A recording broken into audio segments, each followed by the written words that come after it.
Bom, então voltamos aqui.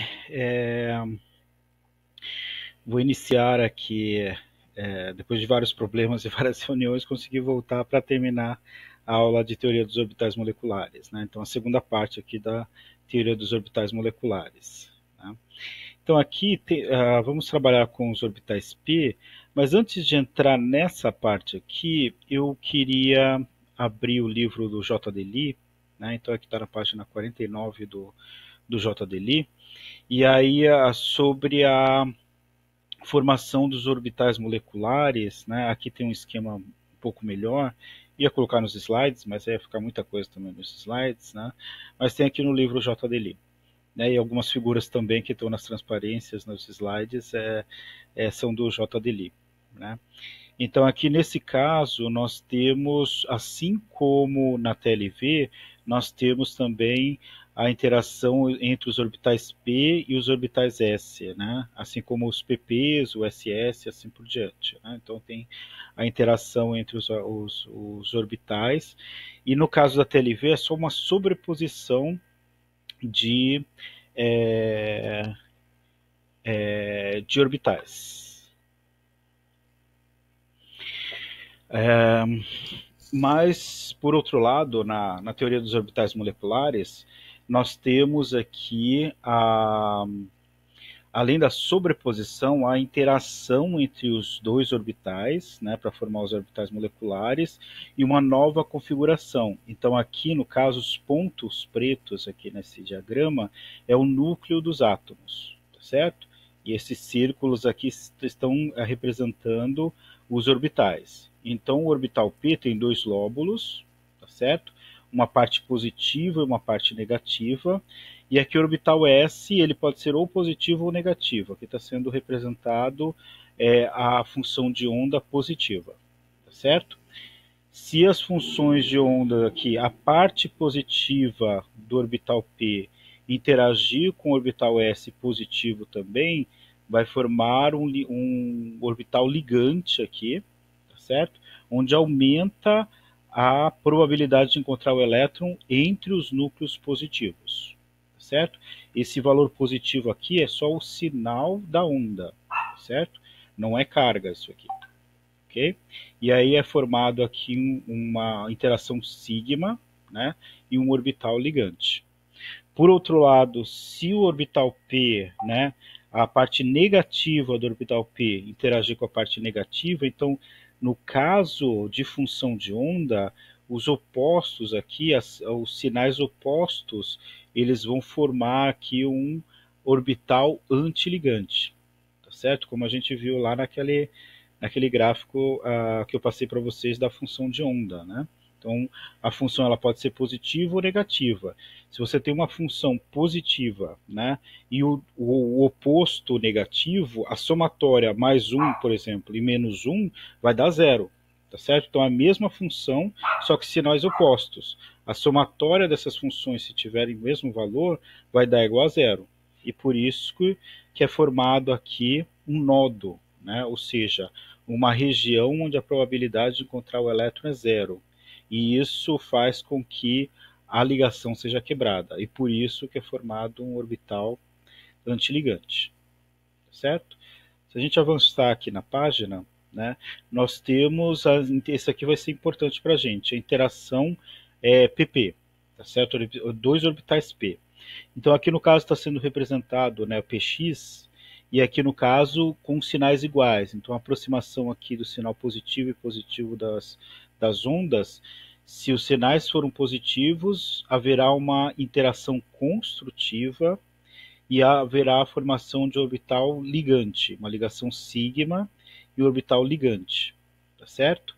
No caso, se os sinais forem opostos, né, então vai haver uma interação destrutiva, formação de orbital antiligante, e aqui o sigma, o orbital sigma estrela, né, como a gente representa.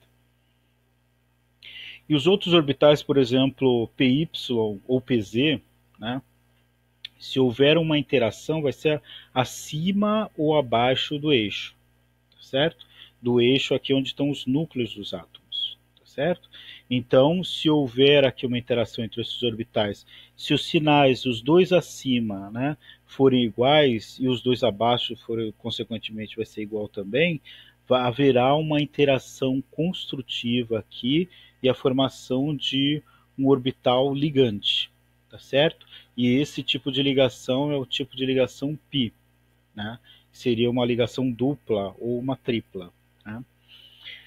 Se os sinais forem opostos, vai acontecer a mesma coisa, positivo e negativo. Então aqui vai haver um plano nodal, ou seja, um plano onde a probabilidade de encontrar o elétron é igual a zero.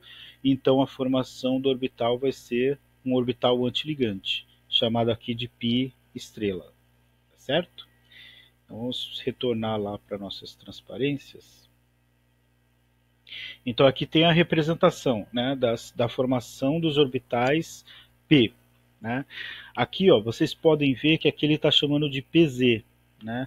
Lá no DELI ele está chamando de PX.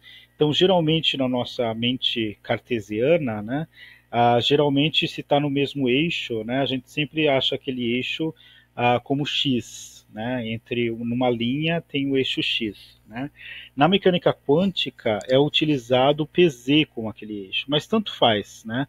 Se é o eixo X, se é o eixo Z, né? O que importa é que também na mecânica quântica vai ter uma transformação de coordenadas cartesianas para polares. Então serão utilizados ângulos e distância do núcleo, né? Então na mecânica quântica é um pouco mais complexo e o sistema de coordenadas, né, geralmente é descartado, né, para fazer o cálculo. E por isso que assim na mecânica quântica é utilizado o PZ, né? Mas para facilitar em alguns livros como o JDLI, e como a gente está acostumado, aquela linha, né, a gente usa o eixo X e o eixo Y, né? E aí um terceiro eixo seria o Z, né? E na mecânica quântica o X é trocado pelo Z, né? Mas não importa que a gente não vai fazer cálculo de mecânica quântica, certo? Bom, e aqui também representado, né? Aqui eu queria mostrar aquelas representações do JDLI, porque não destaca aqui o valor positivo e negativo dos orbitais, né? Mas as ondas têm, principalmente para o P, um lado é positivo, outro lado é negativo. É uma onda, né? É como se fosse uma crista e um vale, né? De um lado da onda a gente tem o lado positivo, que seria a crista da onda, e o vale seria o lado negativo da onda, né? E isso elevado ao quadrado forma os orbitais, né? E por isso que no orbital a densidade de probabilidade não mostra esses sinais, mas a função de onda tem esse sinal positivo e negativo e vai interferir na formação dos orbitais, certo? É tudo matemático, né?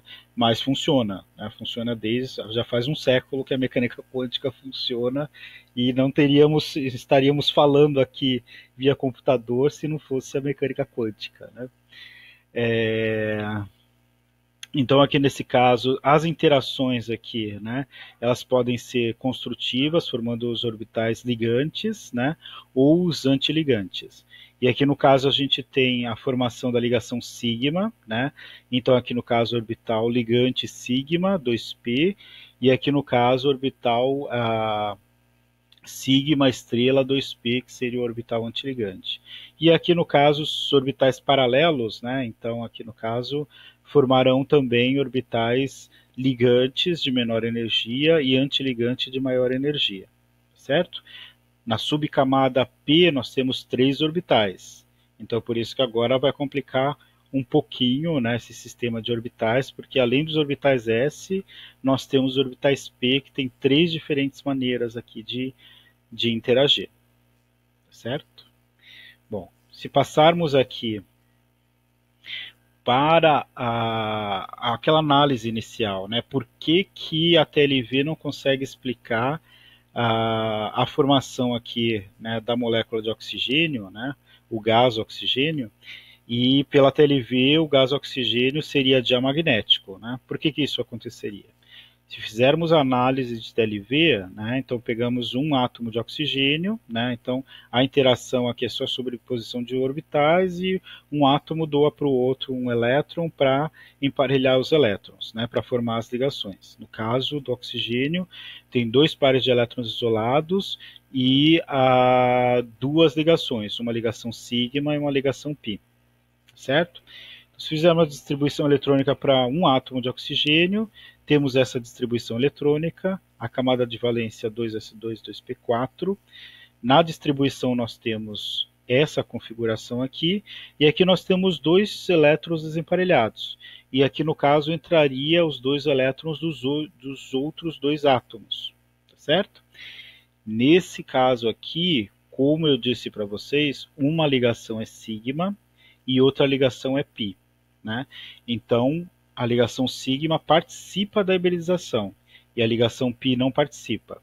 Então, pela TLV aqui, a hibridização seria do tipo sp2 e a estrutura seria trigonal planar, né? Ou seja, o arranjo dos dois pares de elétrons isolados e uma ligação, né, que está junto com a ligação π, mas a ligação π não contribui para a hibridização, seria do tipo trigonal planar, tá certo? Mas o que é importante aqui também dessa representação é que pela TLV o oxigênio, a molécula de oxigênio seria diamagnética, né? Porque todos os elétrons estão emparelhados. E como eu mostrei, isso não se confere ou se confirma na prática, né? O oxigênio, quando no estado líquido, tem uma característica paramagnética, certo? Então, como que a gente pode explicar? Nós podemos fazer aqui a organização aqui do diagrama de orbitais moleculares para o oxigênio, certo? Então aqui o que vai acontecer? Nós temos, já vimos, né, dois orbitais S interagem para formar dois orbitais moleculares, um orbital ligante e outro antiligante, certo? Vou prestar atenção aqui, né? Essa parece difícil, mas se observar isso aqui, né, isso aqui é a parte mais difícil de entender esse diagrama, né? Depois é só simplificar como aparece no JDLI, que é esse gráfico aqui do lado, tá certo? Mas nós temos três orbitais P e três orbitais P do outro oxigênio. Então são dois átomos de oxigênio.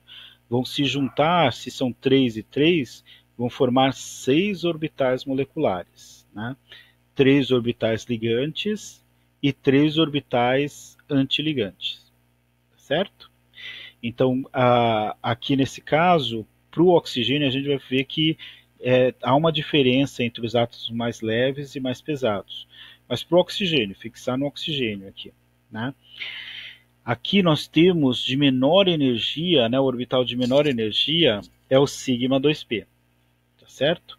Depois nós temos com uma energia um pouco maior os orbitais π2p, né? Então são três orbitais, um forma a ligação sigma e dois forma ligações π, ok? Depois a energia dos orbitais aqui π, a antiligante, é menor do que o sigma. O desdobramento aqui do sigma, né, ele vem mais para baixo e mais para cima aqui, tá certo? E do P aqui, o desdobramento em relação aqui à energia original, né, ele tem um abaixamento e um aumento da energia menor, de menor intensidade, tá certo? E aqui, né, que eu sempre faço, pelo menos quando estava na graduação, fazer para gravar isso aqui, isso faz um formato de um O, né, para o oxigênio, e os átomos parecidos ou mais pesados que o oxigênio, né, eles vão ter todos esse formato aqui, o diagrama de orbitais moleculares, certo? Essa aqui é a representação que tem, essa do lado, né, a representação que tem no JDLI, né, que está um pouco mais simplificada do que essa por caixinha. Se quiserem pode fazer por caixinha, mas por linhas eu acho mais fácil, fica mais simples de representar, né? Geralmente a gente representa uma maneira mais simplificada aqui dessa maneira, certo? O que apareceu aqui? Então aqui no JDLI também ele está representando as camadas inferiores da camada de valência. Então um S está aparecendo aqui também, né? Mas isso não importa. A gente pode utilizar ou não essa apenas a camada de valência, né? É assim, pelo menos utilizar a camada de valência. Mas se quisermos representar todas as camadas, podemos também. Mas para átomos mais pesados vai ficar mais complexo. Por isso que é indicado, e o que vai influenciar aqui nas ligações é só a camada de valência, certo? Então, nesse caso aqui, nós temos os elétrons aqui nos átomos isolados, né? Então nós temos aqui para o oxigênio 2, 4, 6, 8 elétrons, tá certo? Ou 6 na camada de valência, tá certo? E aqui 8 ou 6 na camada de valência do outro átomo. Quando eles se juntam, a gente faz a nova distribuição, tá certo? Pegando todos os elétrons. Então tem 8 de um lado, 8 do outro. E aí a somatória dá 16 elétrons, certo? Então eu vou distribuindo de baixo para cima, né? Então aqui eu tenho 1, 2, 3, 4, 5, 6, 7, 8, 9, 10. Então preencho primeiro esse aqui que é de menor energia, né? Então aqui no caso 9, 10 aqui. Aí 11, 12, e aí 13 e 14. No preenchimento, né, primeiro a gente preenche os orbitais que têm mesma energia, eu primeiro preencho eles desemparelhados, para depois, se não houver mais espaço, eu começo a emparelhar os elétrons, certo? Então aqui 11, 12, 13, 14. Não cabe mais, vou para o próximo. 15, 16. E aí distribuir todos os elétrons aqui no diagrama do oxigênio, diagrama dos orbitais moleculares para o oxigênio, tá certo? E o que é interessante aqui? Podemos observar que tem 2 elétrons desemparelhados, certo? Então a gente consegue confirmar aqui que a molécula de oxigênio apresenta elétrons desemparelhados, o que a gente não viu pela TLV. Mas aqui pela teoria dos orbitais moleculares, a gente consegue demonstrar que o oxigênio é paramagnético, certo? Se todos os elétrons estiverem emparelhados, né, aí a molécula será diamagnética. Okay? Bom, a ordem de ligação, então. Vamos ver aqui a ordem de ligação. Então, a configuração eletrônica, a gente pode representar, aqui só está representada a camada de valência, né? Então, elétrons das camadas mais internas, como a gente faz lá na distribuição com núcleo de gás nobre, né? A gente não precisa representar aqui todos, né? Porque senão, dependendo da molécula, vai ser uma coisa infinita. Mas tem algumas questões de provas, né, de química inorgânica, que apresenta toda a distribuição eletrônica. E a gente não pode se assustar com essa representação. Mas aqui o importante é a camada de valência. Então, ó, sigma 2s tem 2 elétrons, sigma estrela 2s tem 2 elétrons, pi 2p tem 4 elétrons, sigma 2p tem 2 elétrons, e aqui no caso, aqui o sigma está abaixo, né? Então, esse sigma 2p aqui seria abaixo pela ordem energética que foi apresentada. Podemos ver um erro aqui, mais um erro do JDLI, né? Esse daqui, no caso, tem uma energia menor, tá certo? Então, o π2p tem 4 elétrons e o π estrela 2p tem 2 elétrons, certo? Para a gente calcular a ordem de ligação para a molécula, né, de oxigênio, então é aquela mesma fórmula. Ordem de ligação é o número de elétrons em orbitais ligantes menos o número de elétrons em orbitais antiligantes dividido por 2. Se a gente pegar aqui, nós temos 2, 4, 6, né? 2, 6, 8, 8 elétrons em orbitais ligantes, e aqui no caso 4, aqui 2 mais 2, 4 elétrons em orbitais antiligantes, certo? Então 8 menos 4 dá 4, dividido por 2 dá 2. Então a ordem de ligação vai ser igual a 2, né? Ou seja, se a ordem de ligação é igual a 2, a molécula de oxigênio apresenta uma ligação dupla, como a gente já conhece, ou deveria conhecer, né, que a molécula diatômica de oxigênio apresenta uma ligação dupla, né? E o oxigênio, pela nossa análise do diagrama de orbitais moleculares, é uma molécula paramagnética, tá certo? Bom, aqui tem algo que a gente precisa também, depois de fazer alguns exercícios, assim, o primeiro exercício que eu vou fazer daqui a pouco não vai trabalhar só com oxigênio, mas depois eu vou mostrar alguns exemplos que vai trabalhar carbono, nitrogênio, oxigênio, flúor. A maioria das vezes são essas 4 moléculas que trabalham teoria dos orbitais moleculares para esse nível, né? Inorgânica 2 vai trabalhar com complexos, certo? E geralmente provas não exigem diagrama de orbitais moleculares de complexos, mas a gente vai ver um pouquinho em inorgânica 2, né? Mas aqui, essas 6 moléculas são as principais, né, para a gente trabalhar com a teoria dos orbitais moleculares para o curso superior, né? Sabendo isso, a gente já sabe já teoria dos orbitais moleculares para o curso superior, né? Tem outras duas que eu vou mostrar, que aí são alguns avanços. Aí, se souber as outras duas, aí é top da galáxia, né?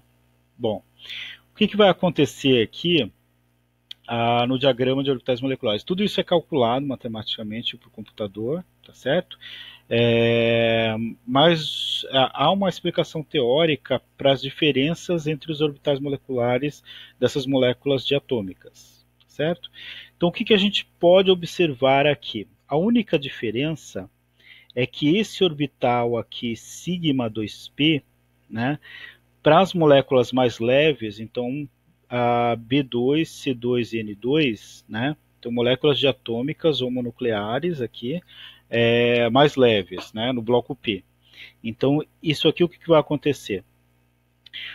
O orbital aqui, sigma 2p, ele está acima do π2p.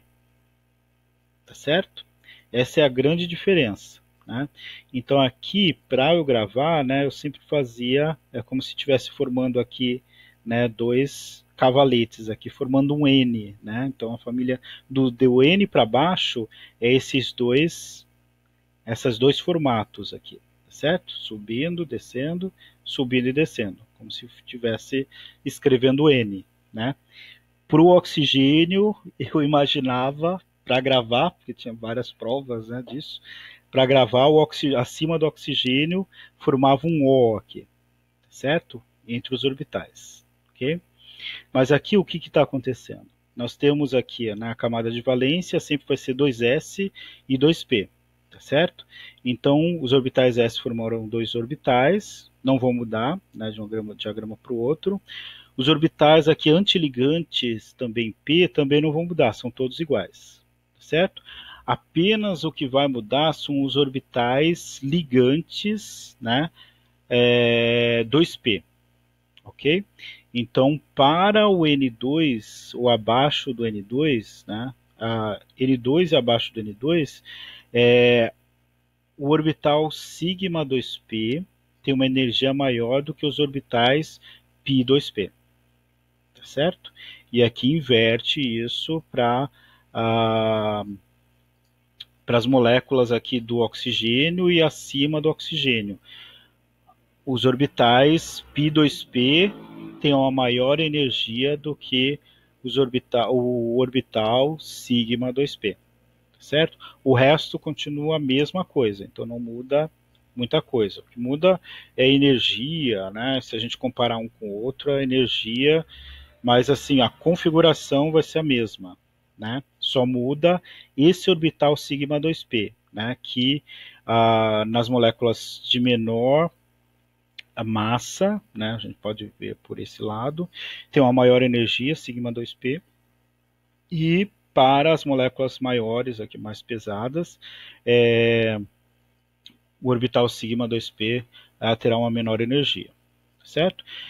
E aqui tem uma explicação, né? Então, assim, a interação vai depender da interação e do formato dos orbitais, né? Esse tipo de interação entre os orbitais aqui sp, né? Para a formação dos orbitais moleculares, vai influenciar aqui na energia desses orbitais sigma, tá certo? Ah, então, no caso, né, das moléculas aqui do oxigênio, né? Então, ó, quando os orbitais 2s e 2p interagem, os orbitais moleculares 2s diminuem em energia e o 2p aumenta, né? Para oxigênio, flúor e neônio, né? Se tivesse uma molécula de neônio, né? Isso aqui é só teórico. A interação é pequena e os orbitais moleculares 2p permanecem com menor energia do que os orbitais moleculares, tá certo? No caso, π2p, tá certo? No caso, como mostrado nessa figura aqui, né?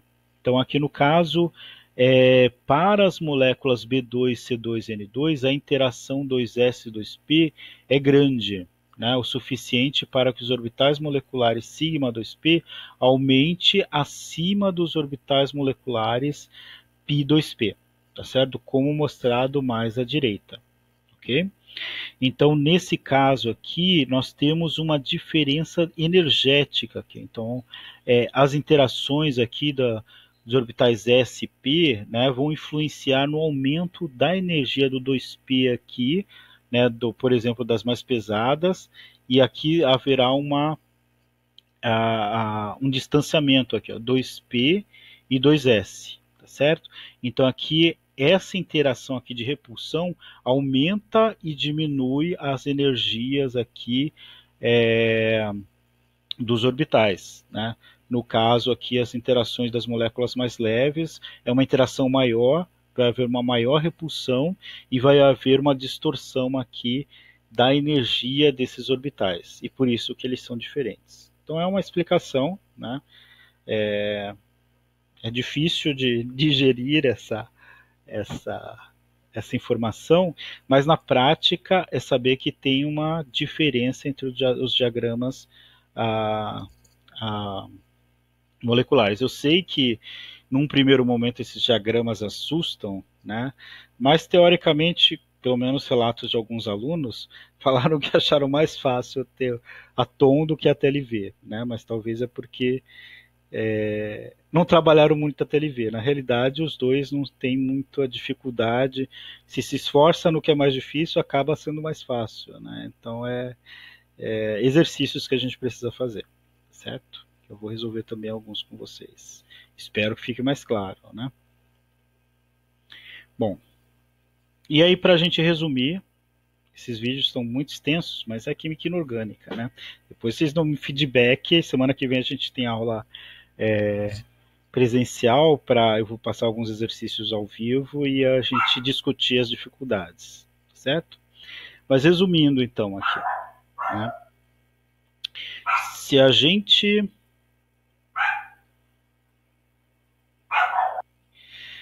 Bom, então aqui, fazendo um resumo, né, tava ali espantando o cachorro que não para de latir. É aquela parte do vídeo que fica em preto e branco, né? Das erros de gravação. Mas aqui no caso tem um resumo, né? Esse aqui está no Brown, que é bem legal, né? Que as consequências aqui dos diagramas dos orbitais moleculares, né? Aqui está pequeno, deixa eu aumentar um pouquinho. Deixa eu Vamos ver. Não está muito nítido, mas acho que vai dar para perceber.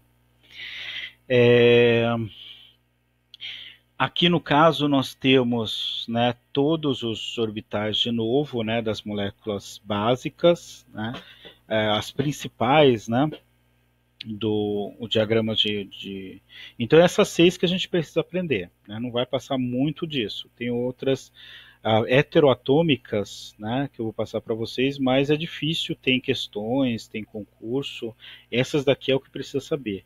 As outras, geralmente quando tem, já vem o diagrama feito, né, na prova, né, tanto na forma de diagrama como em distribuição eletrônica, né? Então é mostrado quando tem questões com as outras moléculas, tá certo? As heteronucleares, por exemplo, de cianeto, monóxido de carbono e assim por diante, tá certo? Então aqui vamos observar. Então aqui nós temos o diagrama resumido e já temos toda a distribuição feita para cada molécula, tá certo? Então o boro, né, tem 3 elétrons, né? Na molécula terão 6 elétrons e já está distribuído aqui, certo?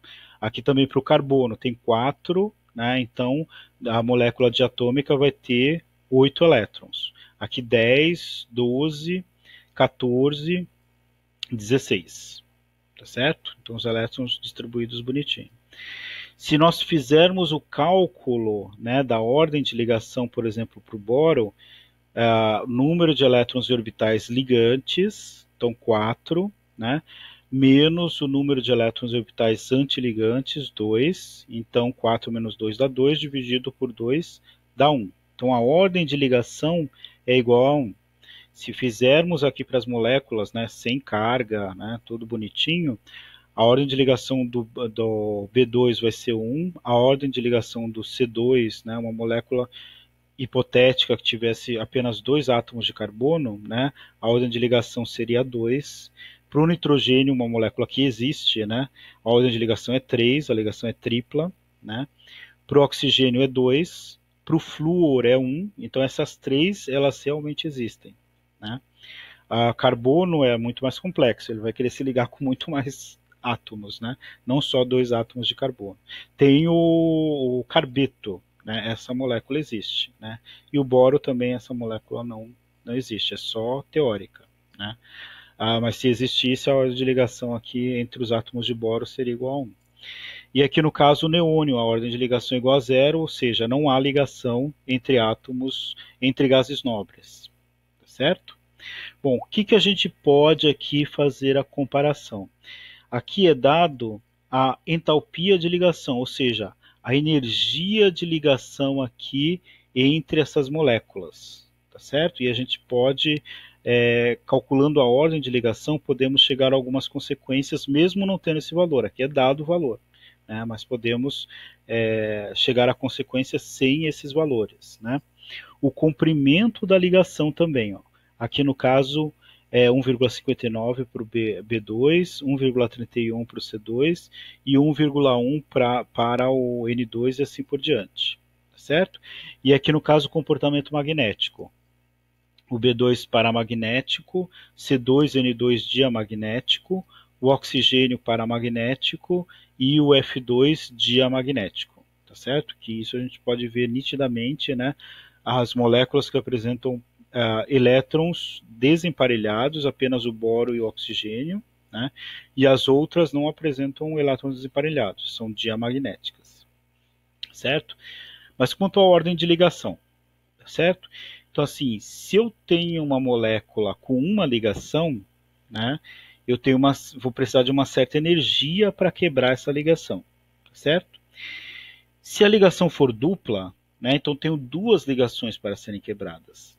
Então, isso significa que a energia de ligação para uma ordem de ligação maior vai ser maior do que uma molécula que tem a ordem de ligação igual a 1, porque uma dupla ligação é mais difícil de ser quebrada do que uma ligação simples. E, consequentemente, se a ligação for tripla, eu tenho 3 ligações para ser quebradas, né, numa mesma ligação. Isso significa que eu preciso de muito mais energia para quebrar essa ligação se a ordem de ligação for 3. Então, quanto maior a ordem de ligação, maior será a energia de ligação. Aqui está chamando de entalpia de ligação. Entalpia é energia relacionada com essa ligação. Então, quanto maior a ordem de ligação, maior a energia de ligação, tá certo? A maior a energia que eu preciso para quebrar essa ligação, né? Conforme vai diminuindo aqui a ordem de ligação, vai diminuindo também a energia de ligação, tá certo? Por outro lado, se eu tenho uma ligação simples, né, esses átomos vão estar próximos por uma ligação simples, tá certo? Se eu faço uma segunda ligação, eu tenho mais elétrons entre os núcleos.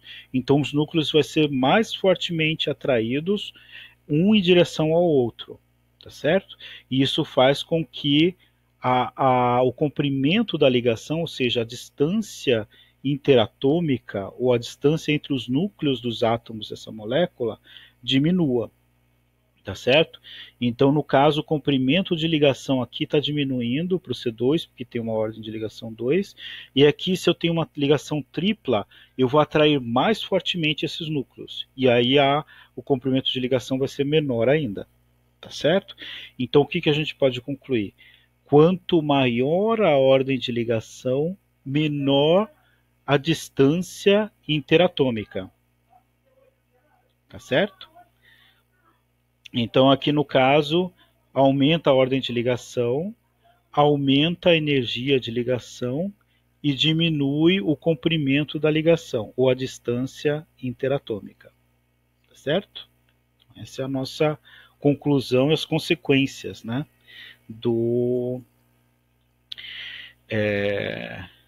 da análise pela teoria dos orbitais moleculares.